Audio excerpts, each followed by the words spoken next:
It's 5:31 p.m. I would like to call our work session to order. Mr. Truesdale, could you please call the roll? Ms. Daniels, Here. Ms. Green, Present. Mr. Jones, Present. Mr. Rodriguez, Present. Ms. Davis, Present. Ms. Rawls, Present. Ms. Bowers. Present. Thank you. We have two orders of business this evening. We'll begin with the Community and Economic Development Committee.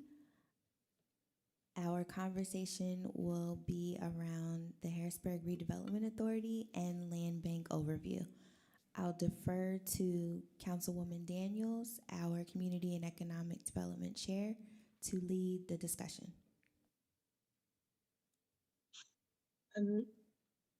Does it make sense to have this discussion when there's more preparation for it? I'm not sure if you can see us, but Mr. Brian Davis is present just to provide an overview. Okay, I usually like to prepare staffers so that they don't.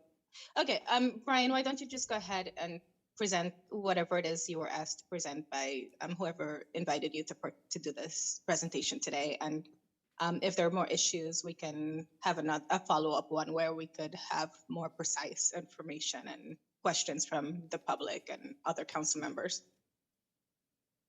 Okay. Oh,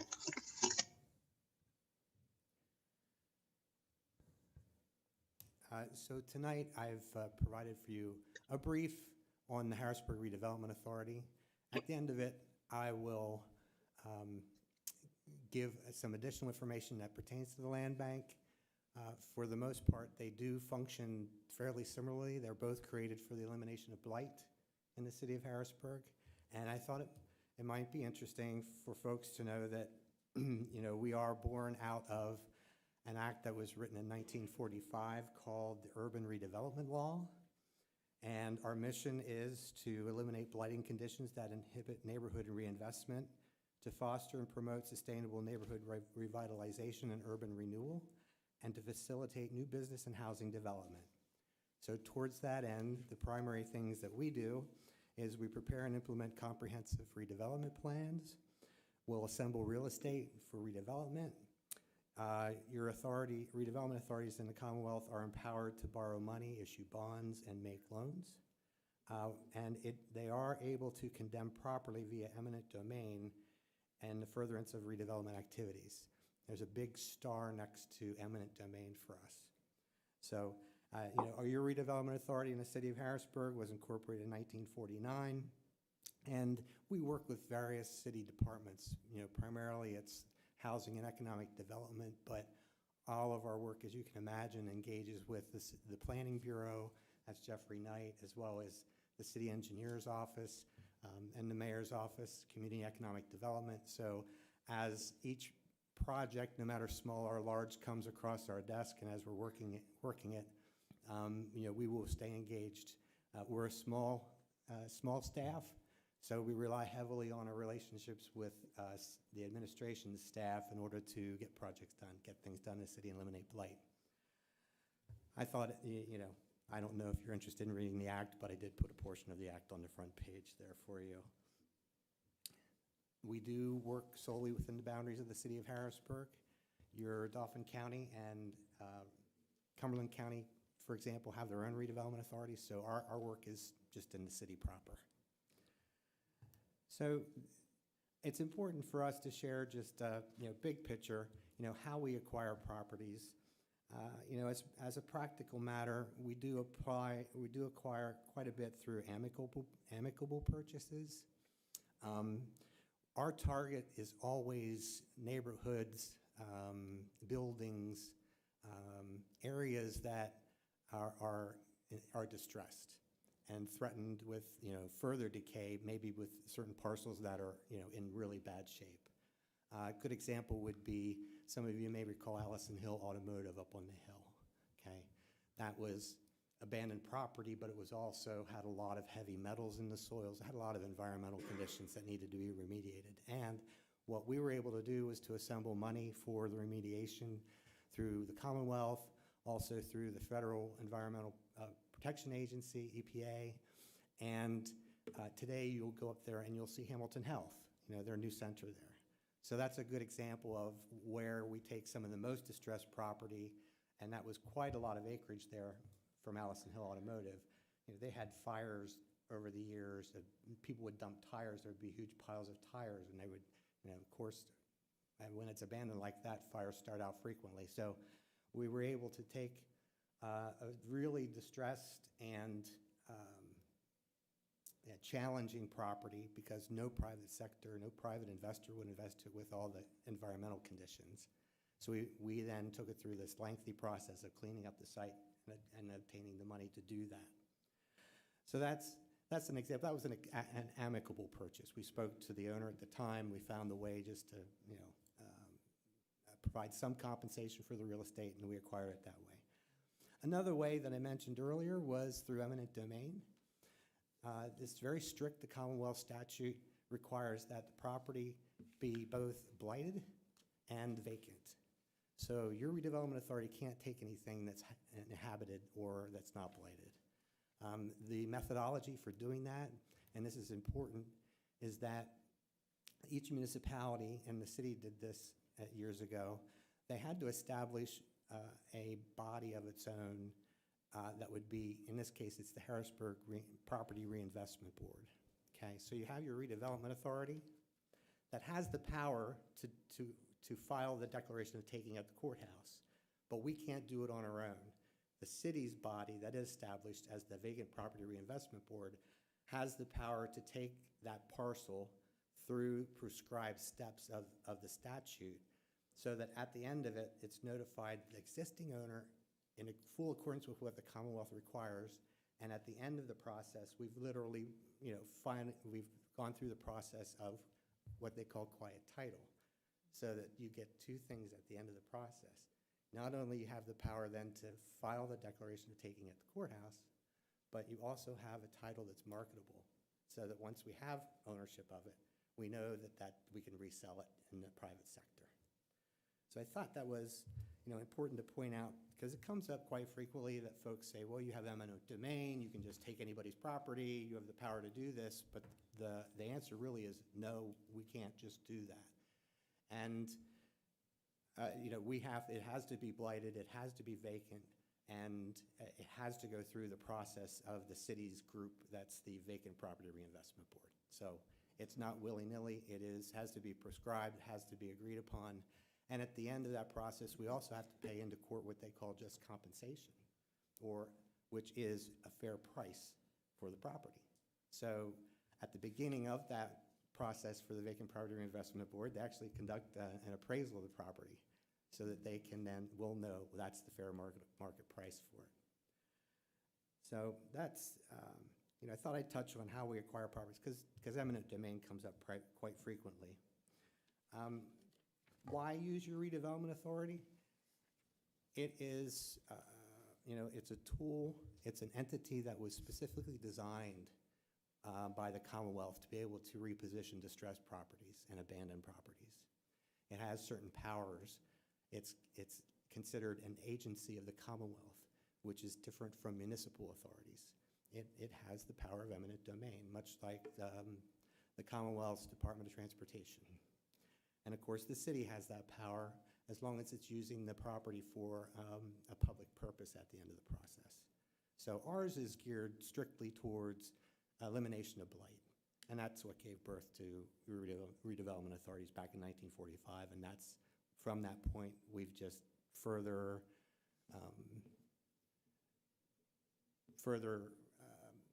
developed our expertise around those goals and objectives. So there's just so many different angles to this, but I think in a nutshell that tries to describe it. The other part of that, over the years, we've learned how to bring our local, our state, our federal funds that are available for different projects. It can be for example, I did give the Allison Hill Automotive example.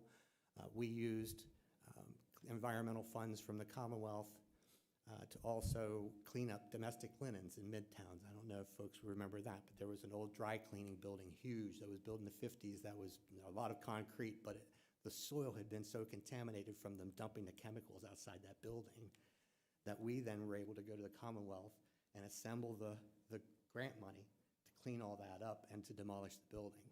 So that's how we help stabilize neighborhoods too, because unless you get that cleaned up, it's just going to be there impacting everybody around from a public health standpoint as well. We also have experience in assembling financing for affordable housing. My background, my origin story in this world is in 1995, I was with Tri-County Housing Development Corporation, where I cut my teeth on putting together affordable housing and multifamily financing. So that's when I started to learn about low-income housing tax credits, community development block grant funds, Federal Home Loan Bank of Pittsburgh grant monies, the various sources that are grants that can go into that, and also how the banks look at that from a financing perspective. We took that experience when I came over to the city in 2002. I worked in building and housing, and primarily as the multifamily director, that I would just be the city's rep on any multifamily projects. And you'll see some of those examples that I give later on in this brief that I was involved with. But because of that background, I was able to be very helpful in representing the city and being at the table, even if the city wasn't the private sector putting the package together. We could monitor it, we could keep track of it. And so that of course lends itself to us being very familiar with other opportunities of multifamily affordable housing development, which the city desperately needs. It has always needed it since I've been involved since back in 1995. There's always been a shortage, which just became exacerbated with these two recent events of first the housing crisis in 2007 and 2008, and then also with the pandemic that came through. Both of those were severe economic impact events that further strained our already strained system of affordable housing and the resources that we have for moderate income families, for working families, okay? So what you'll see, some more current examples that I listed here was J&B Gardens is an example. That's the McCoy brothers. They looked at land that we had up on North 6th Street that we assembled over decades probably. This takes a long time to get a bunch of land all contiguous that it's attractive for private investment. But they looked at that and put together a financing plan, a plan that included low-income housing tax credits. Mostly that. There may have been some home loan bank subsidy in there too, but they've been approved for their tax credits, and we just closed on that land with them, and they should be starting construction before too long. So we're happy about that. That's a good example of a current kind of activity that we get involved with our real estate. Another example of our experience would be, and I didn't list this here, it's more an example of our conduit activities. Because we're a government entity, there are certain pots of money that only government entities can apply for. So over the years, the authority has been that vehicle for many, or I'll say several different important projects for the city. One example would be the major renovations that were done at the ballpark right around 2007. We weren't the conduit for all the funding, but there were certain pots from the Commonwealth Department of Community and Economic Development that we were asked to be the conduit just to keep those things moving quickly and briskly. That was financing or funding that was needed to fill gaps that came up towards in the middle of construction for some huge cost overruns for things that people they just needed to cover. So we've been the conduits for a lot of financing on different projects as well. I think it's important to note that the properties that we sell, we carry with the deed that it's taxable in perpetuity, even if an entity is a tax-exempt entity, as a matter of public policy, that if something comes through our our office or through our work, which is paid, a lot of times the funds to pay for the acquisition comes from the Commonwealth or from Impact Harrisburg, public funds in a very real sense, that at the end of the process, it should be taxable. So if it's something that somebody says, well, we definitely are clearly tax exempt, then we push for them to negotiate a payment in lieu of taxes with the three taxing bodies.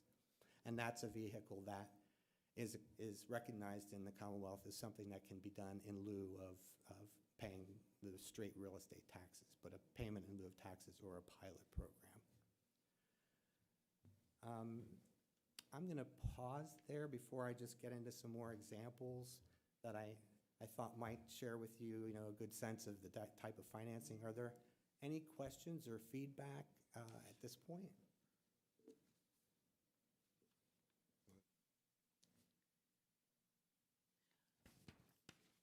Yes, I have a question.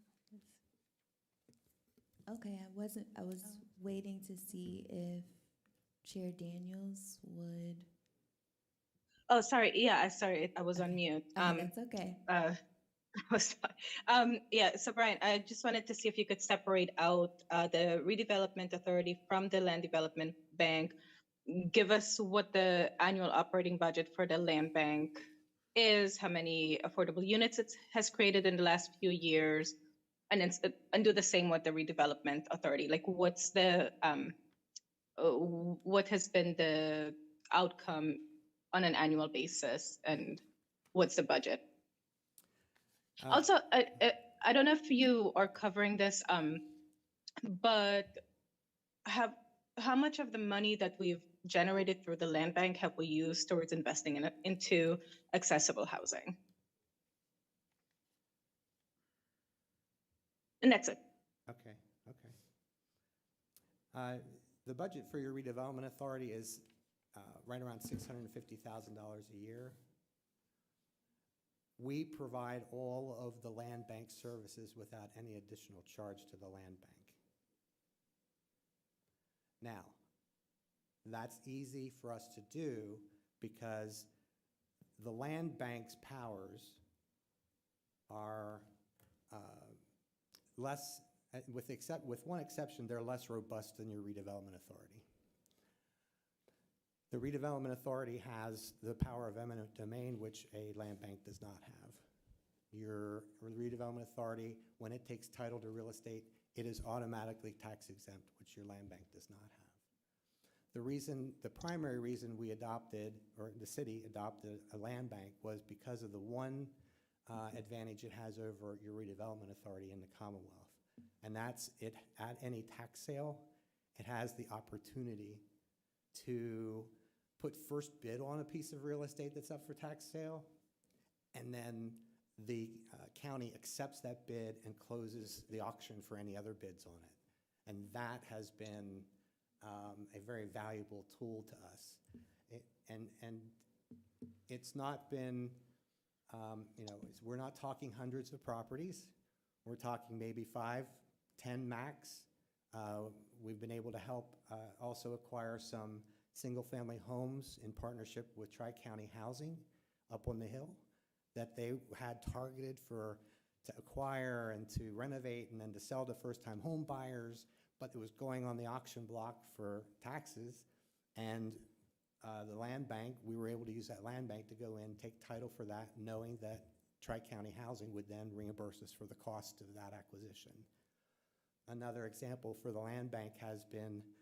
Brian, I think it would be easier, like you just gave us like the totals, because we're already into 5:50. That's about 20 minutes into the presentation, and I think you're halfway through. Okay. So what are the totals in terms of units, affordable units produced by the land bank and then produced by the redevelopment authority?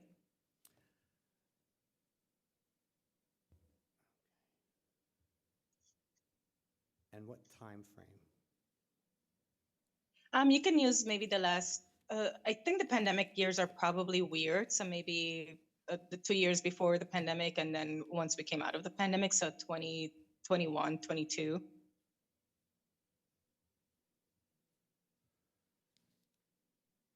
or was that your experience that the situation changed during the pandemic? No, the pandemic really did have a negative impact on all the real estate development, especially affordable housing in the city of Harrisburg. So I can give you an idea. It's not going to be precise, but I can say within that time frame, post-pandemic, or maybe just a couple years before that, the land bank, I want to say approximately 5 units were affordable housing in that time, whereas your redevelopment authority,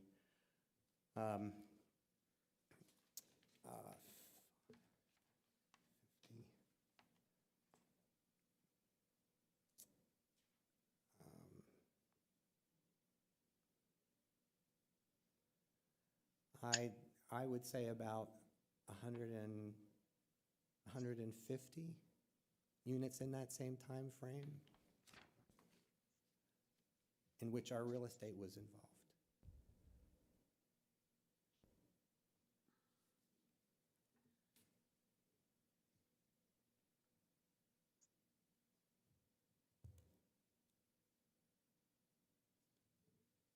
Any other feedback or questions, concerns? Because I will wrap things up here. Yeah, if my fellow council members could go ahead and ask their questions and just go ahead and make them. Okay, Councilwoman Davis, did you have a question? Yes, thank you for being here tonight, Mr. Davis. You mentioned that the city of Harrisburg can use eminent domain as long as, and I missed the last part, As long as the real estate is used for a public purpose. Public And a purpose. more precise answer would need to come from your solicitor, but that's generally Okay. speaking.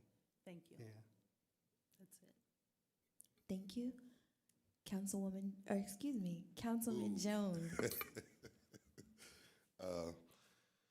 Yes, Brian, thank you for your partial presentation. I'm just reading along as you were going through it.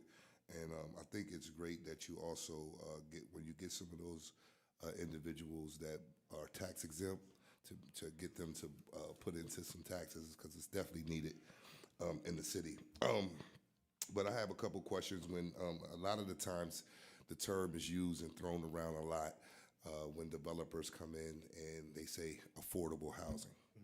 So my question would be, what is actually affordable, and what method is used to get to that number? When you look at today, you're including inflation, and I know some of the times they use the HUD standard, but has that ever been like reevaluated to today's standard? So how do you get to that number, and what is that number when you say affordable? Did you have a second question you want me to Yes. consider then? Yeah, the other one real fast would be, when you guys purchase some of these buildings, are there any plans to repurpose any of those spaces, if it's commercial, not just residential, to repurpose it for some of the needs, to meet some of the needs that the residents have, like some job opportunities, what was I talking? The unhoused, things of that nature. So those are my 3 questions. I can kind of answer that all together, I think, in the sense that when we look at acquiring, abandoned property, large buildings, okay, and we've done this a lot over the years, either directly or by being in a partnership that has those in their development. We work in the front end with what will the reuse be, okay? Most times it's a mixed use. That's been the model as far as smart growth is concerned, that we look at not just, commercial works good on the first floor and then apartments up above. So you'll see a couple of good examples up on the hill of Allison Hill. The McFarland building was a good example. I mean, I know it's had some problems with, being on the edge there, but it's, there's a big part of that still is functional, and that incorporated community space, the dance studio that was on the first floor. And, so very early on in our examination of candidate activities and candidate properties, if we're involved, there's always a component of what is going to be needed in the neighborhood or what the nearby residents need, you know. And frequently we have a point in time of planning and of programming for the building with the private sector that's developing it, where we invite participation from the public, you know, from the residents nearby. When you say participation, what do you Yeah. mean? Is this just employment opportunities? Well, I'm talking specifically about meetings where residents can come and give input on what they'd like in the first floor. You know, Okay. if it's not apartments, you know, first floor stuff. Then now, and to the affordable housing question, the affordable housing it's a technical term for me. It is precisely what HUD defines as affordable to families that earn 80% or less of the area median income for Harrisburg, okay? So that is very much a technical term that we use. Affordable housing is very precise. It has to meet certain income levels for us. The city we also have to keep in mind the city's definition of its target for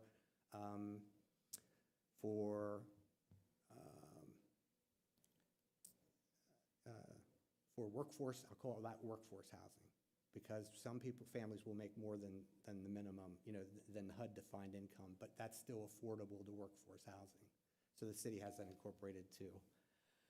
And I think the last part of your question, or that we touched on here, was about participation. So whenever there are any federal dollars involved in any of these projects, they have requirements for participation goals as far as MBE, WBE, and also what they call Section 3 participation. That is, HUD wants to see a plan that includes being able to hire people from the city or from the neighborhood. Area, yeah. From the area. Okay, I would like to talk to you afterwards about that a little more, get a little bit more information on that, see what those numbers look like locally for local contractors and vendors, and how were they able to meet those numbers. So that's a discussion we can have later, but thank you. Pleasure. Vice President Green. Thank you, President Bowers. Good evening. Thank you for being here tonight and for providing this presentation for us. I do have a couple of questions. One, you kind of spoke about how HRA is partnered with different organizations. How do you choose who to partner with? Like, what's the process if a developer was new to the area and wanted to partner with HRA to be able to redevelop something? How do they even find out about it, or like, what's the process? Okay. When I talk about partners, a great many times I'm talking about our nonprofit partners. Okay, many times, like Tri-County Housing, like Community Action Commission, or Harrisburg Housing Authority. And our partnership activities together might be occasional, you know, not consistent, constant all the time, just on specific projects, to be clear. And then, if we have a private sector person, a private investor, that those partnerships kick in when they actually look at real estate that we hold title to. So it's not as though, it's actually a process of us saying, we have this real estate, and they say, oh, we're interested in developing it, and we'll say, well, here is our prescribed application steps. Well, actually, it's a proposal, 2 steps for their proposals to us to buy that real estate and develop it. And it's a 2-step. Page 1 is step 1, and page 2 is step 2, but it is prescribed, and I can, you know, share a copy of that with council. It's also on our website for people to download easily. Okay. But that's how we form, you know, the private partnerships. Okay. So essentially, if they see something that HRA owns, they'd reach out to you guys and you'd inform them how to start the process? Yes. Okay. Also, where could you find a list of properties that HRA owns, like a concise list, excuse me, a concise list, other than like searching around for every property in the city? Yeah. Well, I'm happy to share the list. I think the most useful list to you will be of properties that we have available now for development. That's like 166 parcels. When I first started in 2002, we had over 1,200 parcels on that list. So in a sense, we've been the victim of our own success in really getting that list down. Now, there will be, you know, some others that we have a potential developer on. that won't be on that list because we've already passed a resolution with my board that says these are taken off the market for now until we see final plans and specifications and financing plans for those. Okay. But this list, I think, will be most meaningful because then you can share that with other people too. Okay, put and that is that a list that is available to the public? At any time, I'm happy to share that. Okay, but it's Yeah. nowhere that's like publicly available. I can't go on the website and just like look at the list. I or- haven't put that up yet. That I Okay. just completed, I think in the end of September this Okay. year. Had a lot of cleaning up to be done, but yeah, that I want to post to our website as well so people can see that. Okay, And we did just publish, the other thing I want to get up there is a request for proposals for some lots on Barkley Lane that we have. okay. Yeah. All right, yes, if you could share that list with us, it would be appreciated, and I'm sure Sure. the public would love to see it publicly available online just for easier access. And then my last question, just because I've had members of the public that have asked me, does HRA do development itself? Or do you, most of the development is through partnership, correct? It's not, Yeah. HRA's not out getting contractors and repairing houses themselves, are they? No, we did that. We did do that one time back in 2009, or 2008, 2009, with the Susquehanna Harbor Safe Haven. That's one that's listed here as an example. Okay, That's where Christian Churches United had money from HUD to pay rent, but they didn't have the capacity or the experience to actually build this facility. okay, So we stepped in and we assembled the financing, got the grants, and then we actually put it out for bid and built the facility and handed the keys over to Christian Churches United and said, here you go. So they run the whole program, but we did do that. okay. Yeah, but it's not a common occurrence. All right. Yeah. Those are the only questions I have right now. Thank Okay. you. Thank you very much for the information. I have a few questions. My first question is in relation to the Vacant Property Reinvestment Board, and this may be a better question for Solicitor Grover. What is the status of that board? I know we've spoken about it a little bit last year, and if I remember correctly, you mentioned that the board was a little dormant due to updated state law. Is that accurate? It's been dormant. There had been a review, I want to say 4 years ago. It was pre-COVID when it was reviewed, and there was a compliance question that was sort of triggered by a claim from someone about property. It forced us to look at whether we were complying with the state law and the city code, and it had to be reinvigorated.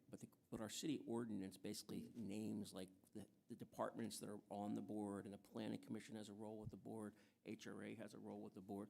But essentially what it lets us ultimately do is, through a process, which is an open process, we have public meetings about it with the board, identify vacant property that has blighted, give notice to the owner, and then have another process, give additional notice to the owner, give them a chance to correct, and then the city acquires it and then transfers it to HRA for the very reason that Brian mentioned.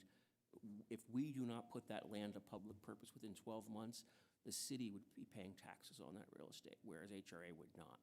So for years, the city would acquire these lots and they would transfer over to HRA, who would do that.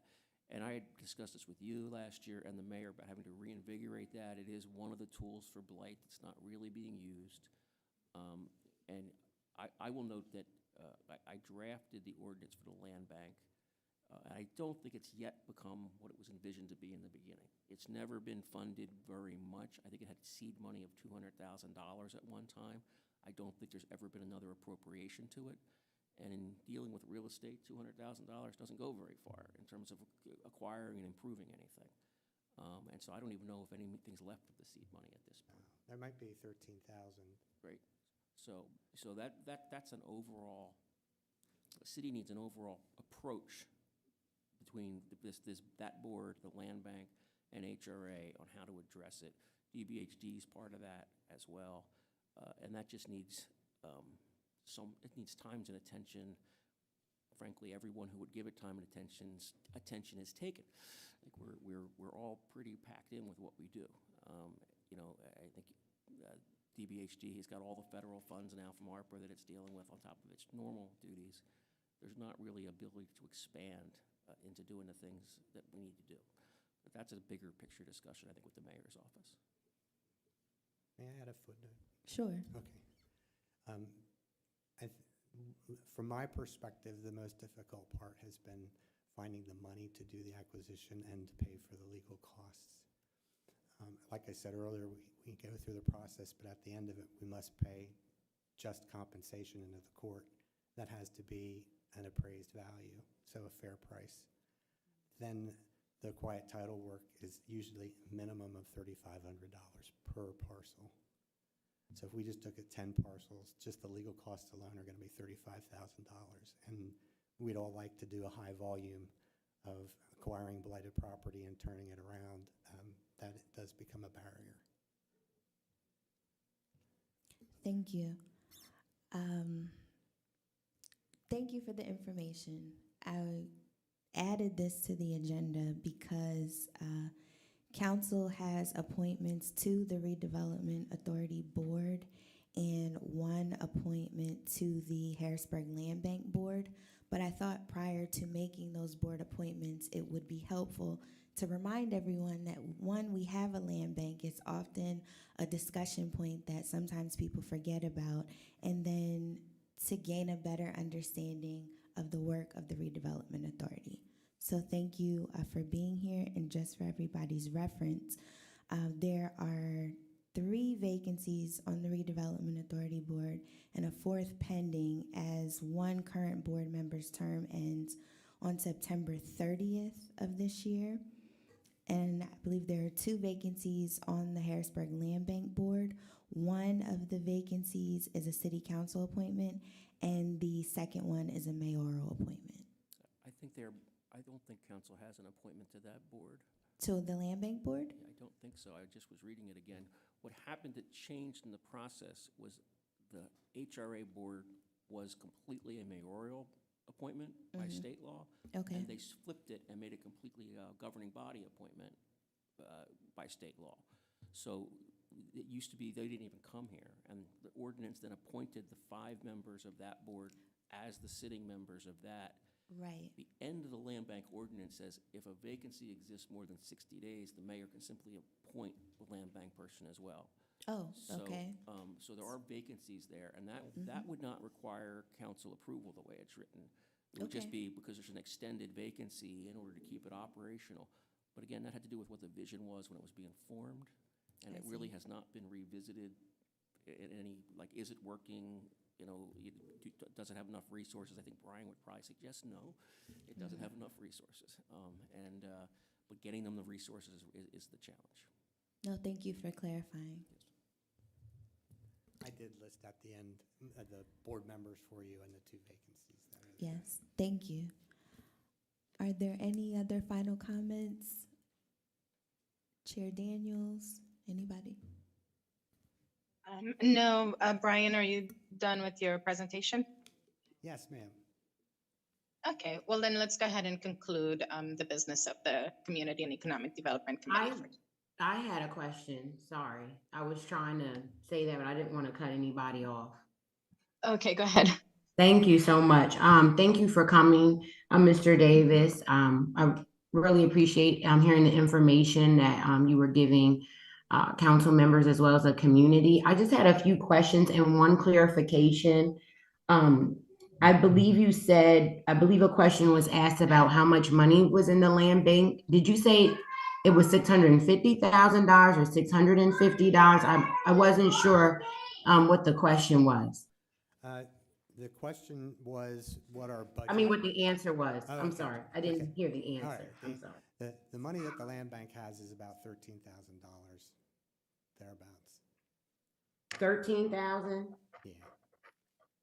It's Okay. it's not had sustained funding. You know, the default setting there is then that we still have all the activity that the Redevelopment Authority does, which is very similar to what municipalities use their land banks for. So we're still able to accomplish a lot, but not put so much in the land bank's name for the various reasons that we talked about earlier. Okay, thank you very much. My other question was, I noticed in a few community members too, not that anything's wrong with it, but just seeing how it comes about. But sometimes developers pay $1 for property. And just wondering what that process was, how that comes about, how that deal happens, because I don't know if every property owner does that gets property from the land bank or the Harrisburg Redevelopment Authority Board, or is it just happen through a certain process? So I just wanted to understand that a little bit more. You know, there's been a long time since dollar properties were available. That kind of dates back to the 90s, and the city didn't really have that many, they didn't participate in that national program to any great degree. So we don't have dollar properties. Okay, I thought somebody had just came up for developing something, that was all they paid. I'll have to check our notes or see, but I'm almost certain. Okay. But I'll check and maybe email you and see if you could give me the answer to that, if that process isn't happening more, and if it is, what it is. I don't want to be incorrect and keep you on here, but I'm almost certain it was. My last question, and kind of wondering when you could do that, I think Vice President Green touched on it, but about putting the list or making the list public.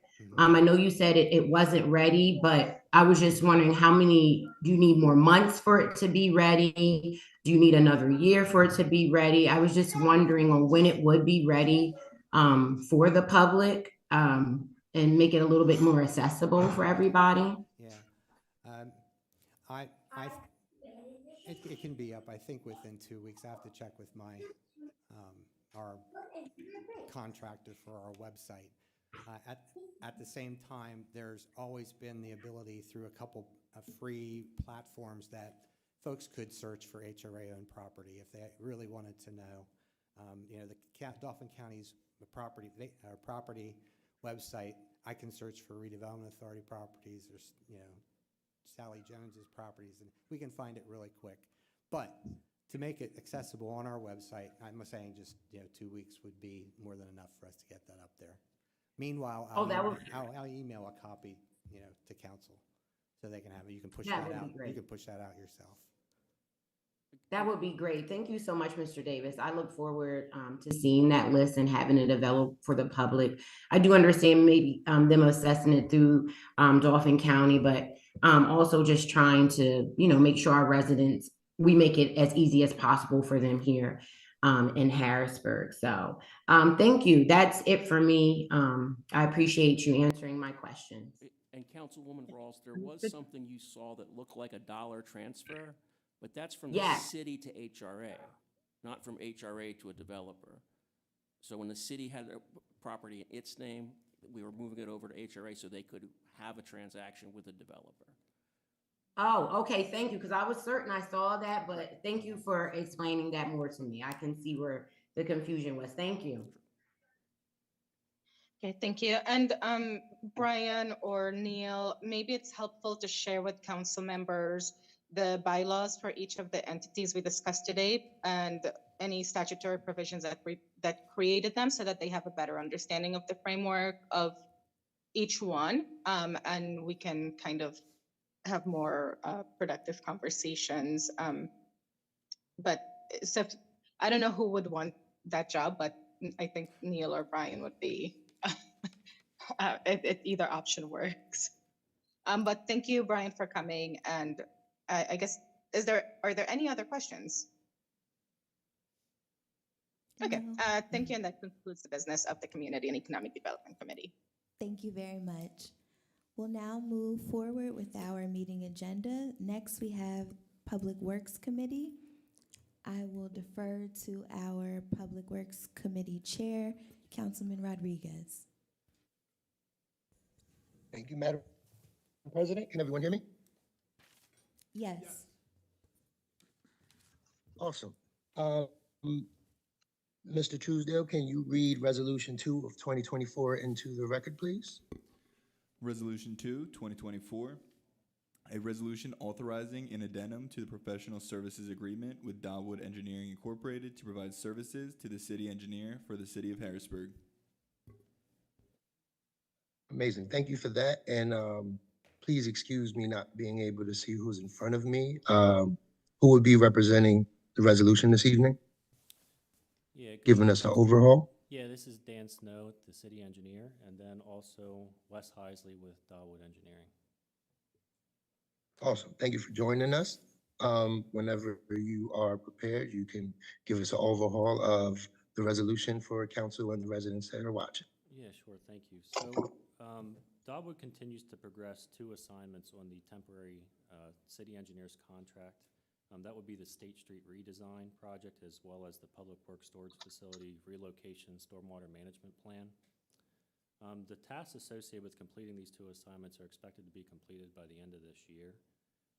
And our projections indicate that a supplement of $25,000 is going to be necessary to complete these 2 projects. New projects are going to be performed under an open-end engineering services contract, which is anticipated to be advertised later this week. And that will subsequently replace the current city engineer contract that Dawood has. That's all I have.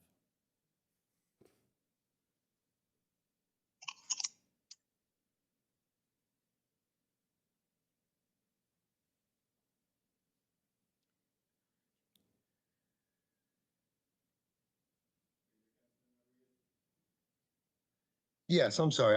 Did you hear me? I was asking Mr. Snow, was that everything? Yes. Oh, yep. I couldn't hear anything. Right. Mr. West, did you have anything to add? I do not. Thank you.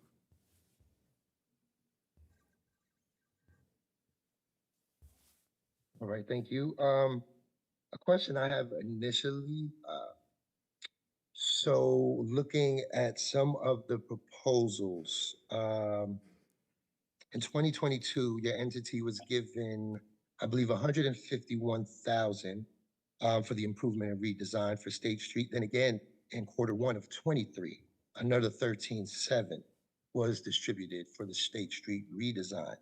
Was that not for the same purpose, or was that just kind of fixing it as we go?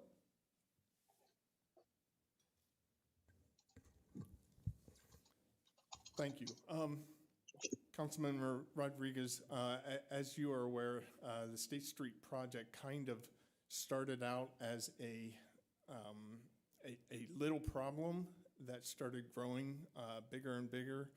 And as a result of multiple things being added onto it, being added into the scope, it has kind of grown. And that's why you're seeing the additional funds being expended for that.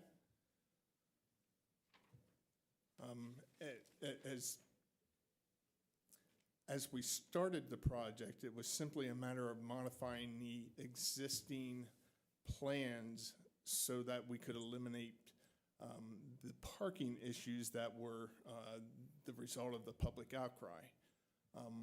When we did that then required us to do some restriping. And then when we looked at that, we asked the public what they thought, and the public thought, well, you know, you need to do a couple other things also. And the latest scope, we call it scope creep. The latest scope creep is the addition of traffic signal upgrades, which occurred this fall. So that's why you're seeing some of those funds being expended. It doesn't, you know, it seems like we were given one task and we should have been able to do that task for a certain budget.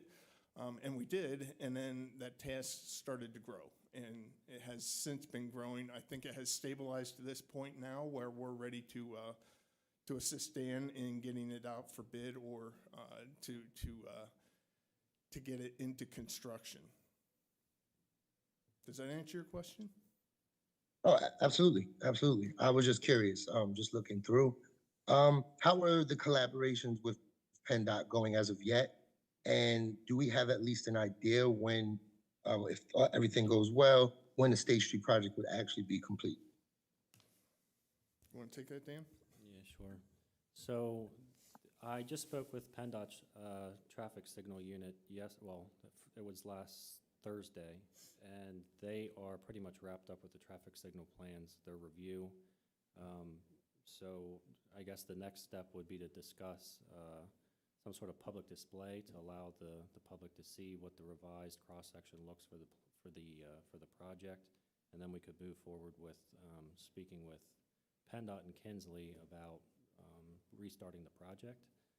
I would expect the project to be completed the end of this year or the spring of next year if paving pushes into next year.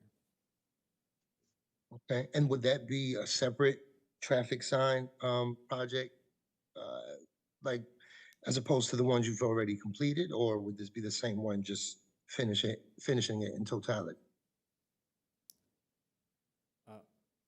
Could you repeat the question? I'm sorry, I didn't quite understand. Yeah, is this the same traffic sign project that was being worked on, or is this just maybe a supplement or an add-on to? I'm sorry, yes, it's the same project. The scope has changed significantly, but it is still the same project. Awesome. Oh, okay, thank you for that.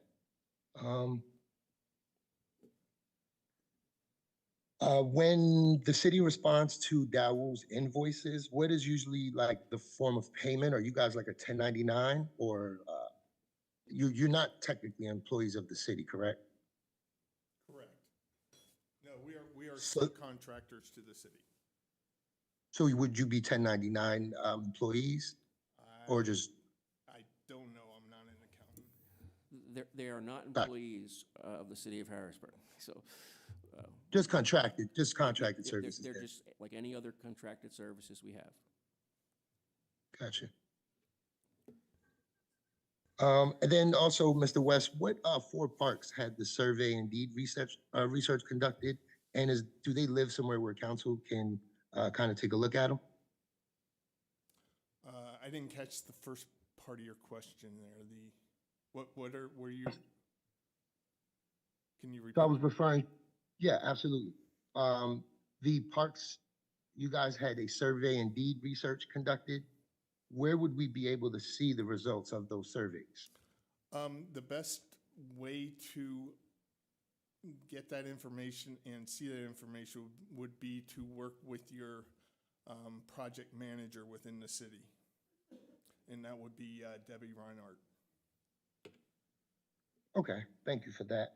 I can make that available to you if she says it's okay, but right now she's the one guiding the process, so I work at her discretion.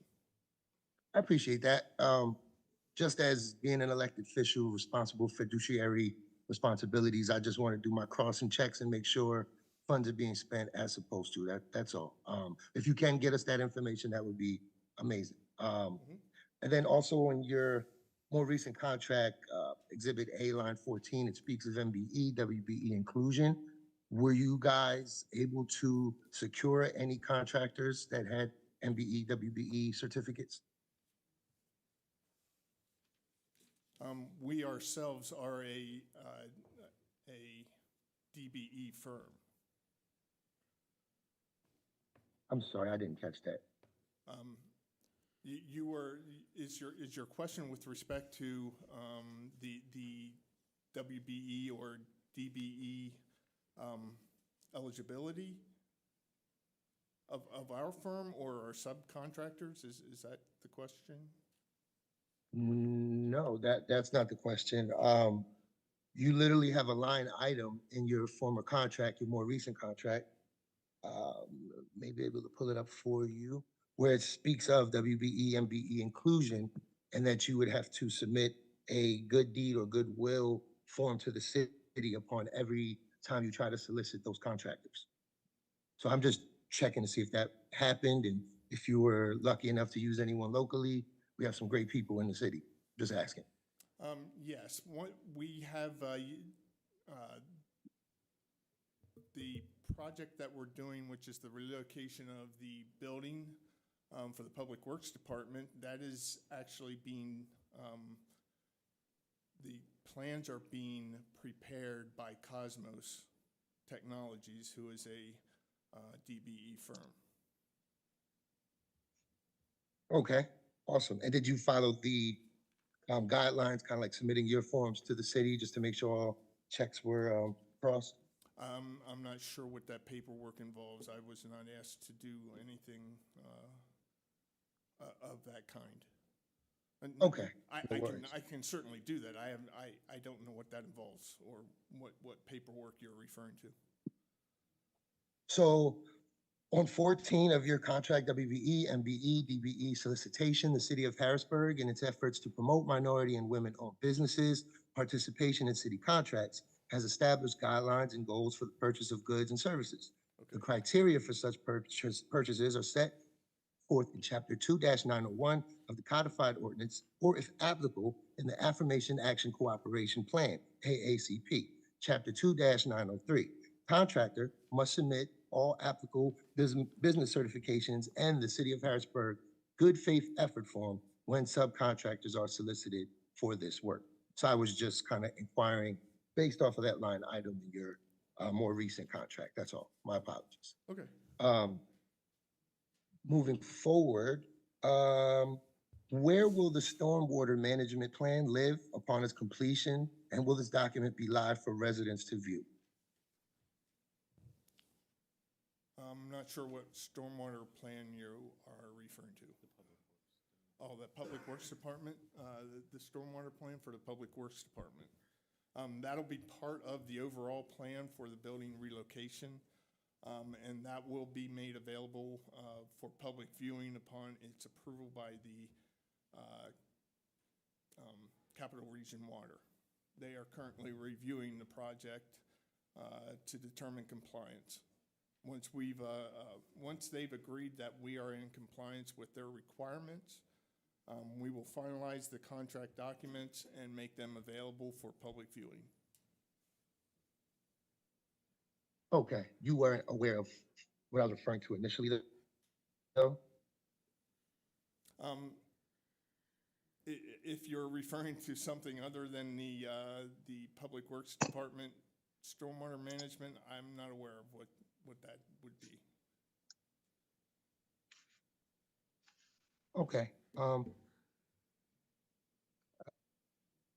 right, I was just reading through the current addendum to extend, and I'm almost certain it's in there, but no worries. Let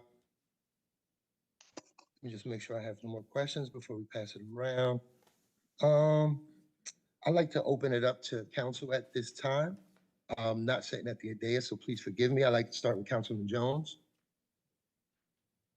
Thank you, Councilman Rodriguez. One of the questions that I had, I think you answered already, as far as the timeline of this project and when it'll be completed. You said by the end of 24, correct? The end Of the State Street and the public work, yeah. The Public Works Storage Dome will be, and I can say that with almost certainty. The State Street project may, depending on when we issue notice to proceed, may go into 2025 for the paving because we have restrictions on when we can pave towards the end of the year. Okay, now reading this resolution, just to be clear, that will end the services, and see it's from January of 24 to December 31st of 24, but so within that interim, a cap of $25,000 is going to be rendered to Dawood, right? Yes. And at the end of that, if it goes into 25, you will no longer lead those services. No, all the services during construction that we would need them for will not be done. All right, that's all I have. Thank you. Thank you, Councilman Jones. Moving forward with Councilwoman Rawls. Thank you, Councilman Rodriguez, and good evening to both of you, and thank you for joining us this evening and answering questions. My questions have been asked and answered. They were around the State Street project, so thank you. I don't have any other questions. Thank you. All right, Madam President Bowers. Thank you. Thanks for being here. Thanks for sharing additional information about the addendum. I don't have any other questions. Vice President Green. Thank you. Thank you, Councilman Rodriguez, and thank you all for being here tonight. I don't have any further questions than the ones have already been asked already. So thank you again, but I don't have any questions. Awesome. Councilwoman Davis. Thank you, Councilman Rodriguez. I don't have any questions at this time. Thank you for being here. Awesome. Thank you. And Councilwoman Daniels. Yes, so as you guys were speaking, there were moments where the sound went dead for me. So I apologize if some of this might be repetitive. So I just need to clarify, this is really a design contract, right? That's correct. Okay. And then what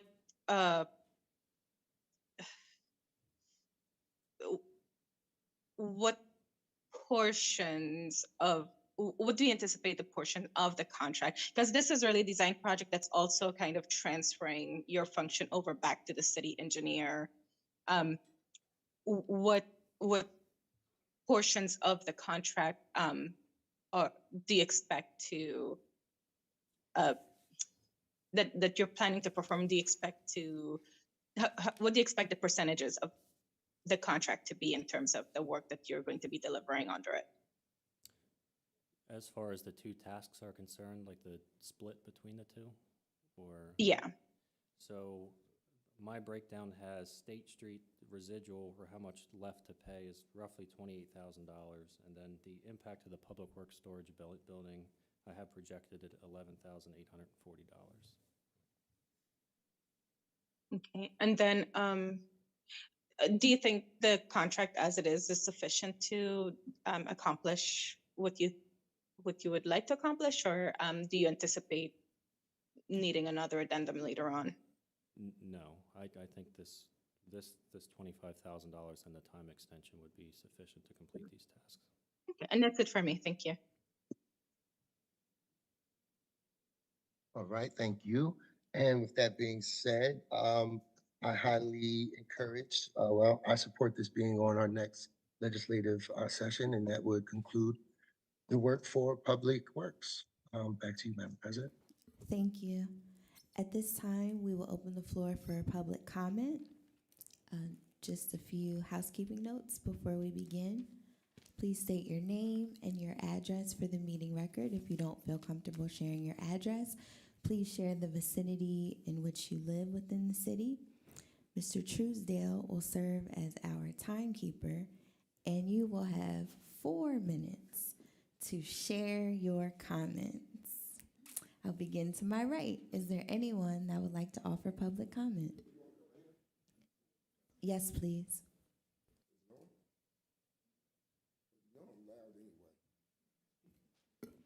Hold on, let me make sure that it's on.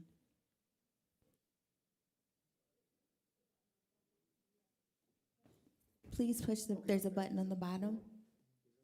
No, there's a button on the bottom, she says.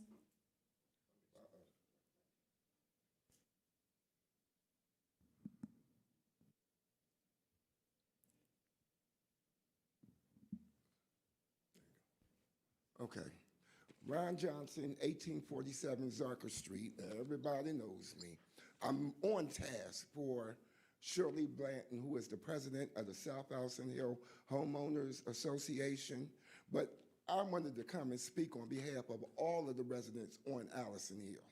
Because with this rash of violence, and we're all facing the same thing, the South Allison Homeowners Association is getting ready to drop the South and just make it Allison Hill Homeowners Association, which would stretch from the north to the south and from the east to the west.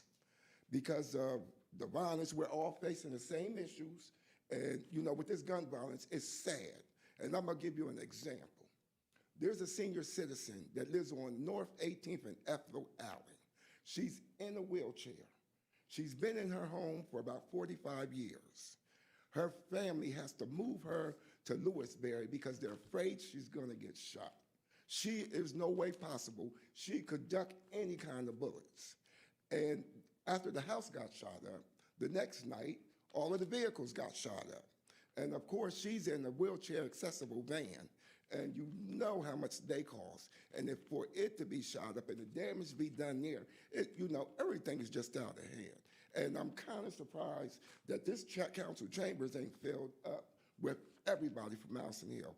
And I know what's going on all throughout the city, but recently, from the north side all the way over to the south side to the hilltop, we just been going through it. So what our ask is that y'all would partner up with us as we reach out to all of Allison Hill, and we have to do something.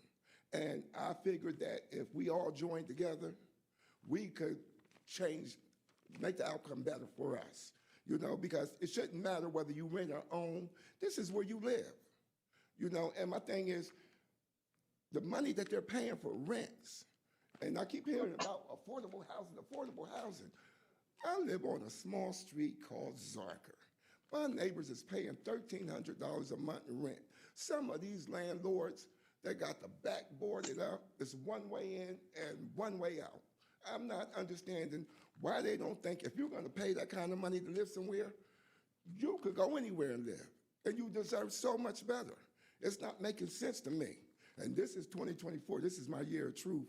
So you're gonna see a lot more of me because God has allowed me to still be here in the land of the living. And I'm sick unto death at times where I can't even move. And if I can come out in this type of weather, I think they should too. Thank you. Is there anyone else to my right that would like to offer public comment?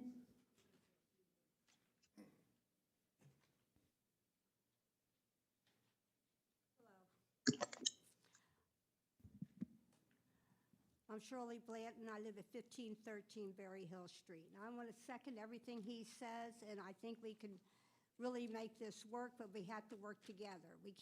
One person can't do everything.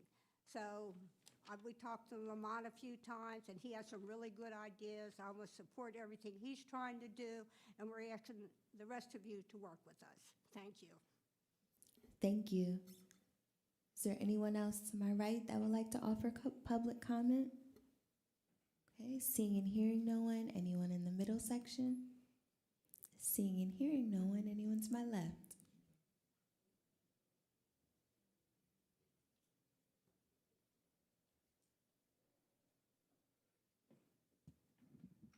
Hi, my name is Pam Auer. Happy New Year and congratulations to the new council people. I just wanted to say this year would be really a wonderful year for if City Council could work with the Center for Independent Living and you know, people in the mayor's office that are trying to help us too, to come up with an ADA Section 504 plan, help us work with the different departments to do self-evaluations.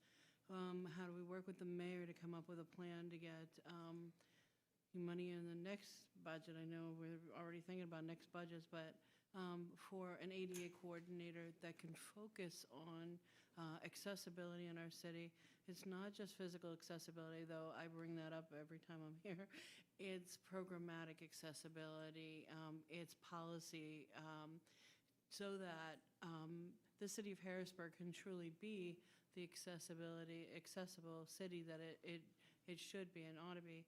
I mentioned that people from all over the state, business people with disabilities from all over the state come to Harrisburg very frequently.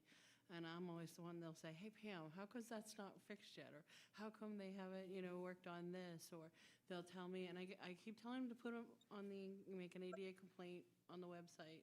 I've got to get more people to do that too.